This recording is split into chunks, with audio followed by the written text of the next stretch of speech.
അളിയൻ കാര്യമൊന്നും അറിഞ്ഞില്ലേ? ഇല്ല. എന്നാൽ ഇനി ഞാനത് പറയാം, ആരും ഞെട്ടരുത്.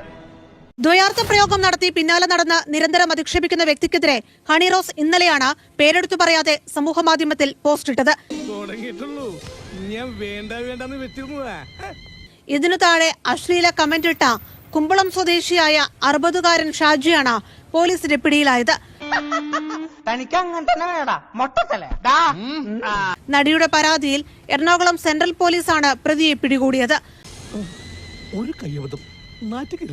അശ്ലീല കമന്റുകളുമായി അധിക്ഷേപം നടത്തിയ 30 പേർക്കെതിരെ സ്ക്രീൻഷോട്ടുകൾ സഹിതമാണ് ഹണി റോസ് പോലീസിൽ പരാതി നൽകിയത്. എന്റെ സ്വഭാവം മഹാപെശക. ഞാൻ ആരാന്ന് നിനക്കറിയില്ല. നമ്മൾ ഒരു പ്രതിനെ പിടിച്ചിട്ടുണ്ട് ഇപ്പോൾ ഓൾറെഡി. കൂടുതൽ ഐഡന്റിഫൈ ചെയ്തു വരുന്നതേ ഉള്ളൂ. ഉണ്ടാകും. മനസ്സ് നിറഞ്ഞു. തന്തയ്ക്ക് വിളിച്ച പോലത്തെ ഒരു സുഖം. വരട്ടെ.